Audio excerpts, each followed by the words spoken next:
So when it was Nanook's time, the one that liked to bite me in the butt, he, you remember him too.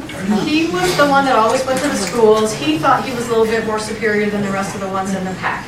And animals can be pack animals or individual animals. They had a house dog, and when the house dog passed, she did not have this same little pack thing. Like I didn't tell you, when I go up, when they euthanize, they all start howling 5 minutes after I come. Every time I do euthanasia, one pitch, just for like 5 minutes.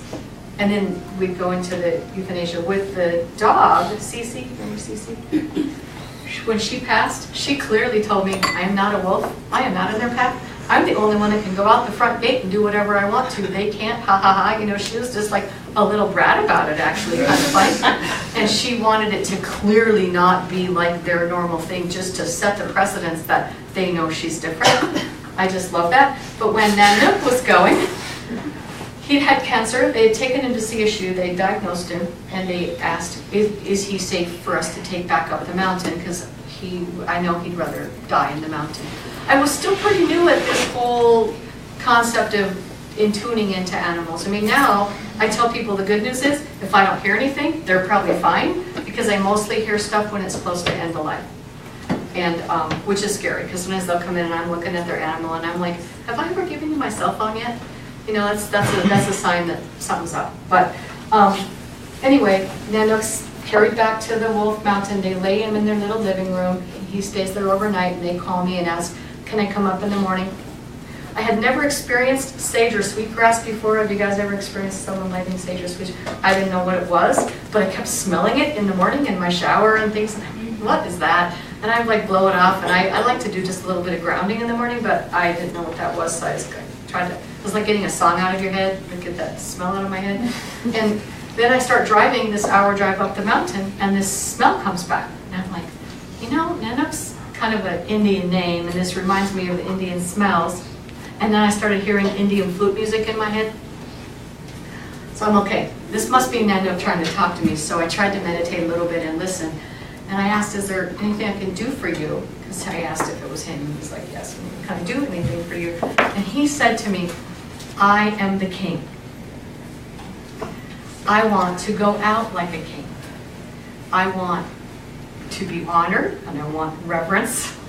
And I would like everyone to, you know, realize these animals and all, that the king is leaving today, kind of thing. And I'm like, okay, I'll see what I can do. You know, I'm trying to think of how I'm going to explain that to the wolf people, and to do a special ceremony. But, you know, I thought about on the way up, there was a lot of volunteers there. It's a little place. And I said, is there any chance you guys have any sage or sweetgrass? And they did. They had, I don't remember which one it was, probably sage, but they had a little abalone shell, and they lit the sage. And I said, you know, maybe we could all sit in a circle, and how about if we each tell a story about Nanook? And of course, y'all know I told the he bites me in the butt story, but and laughs at me. But anyway, I said into the wife of the couple, their directors, is there any chance you have any Indian music? And she went to the little old CD tower, pulled out something and stuck it in, and it was the song I heard in my head. I'd never heard it before. So I knew it was right? And we all told our stories, and it did feel so honoring, and the wolves did their little howl, I think. I'm pretty sure they did. But when he passed, all the other wolves so far, the second they passed and that soul left, there was this whole barking and howling and the chaos, and everybody's heads would look. And when he passed, nothing happened. I'm like, what the heck? He's the king? What's happening? Nothing happened. And some of the volunteers, they're smoking. I'm kind of an anti-smoker, so Boulder and smoking, I don't mean to offend you, but they always would go outside and smoke on the deck and not smoke around me. So some went outside, and I thought, well, the door's open. Maybe something will happen with the door open.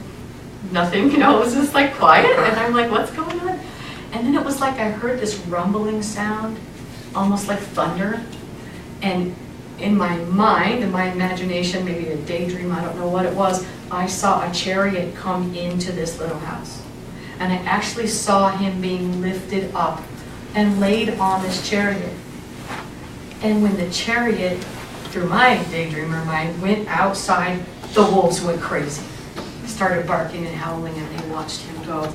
So I know I was probably daydreaming, but it seemed real that the timing was just such that, and he got his ceremony, and we honored him.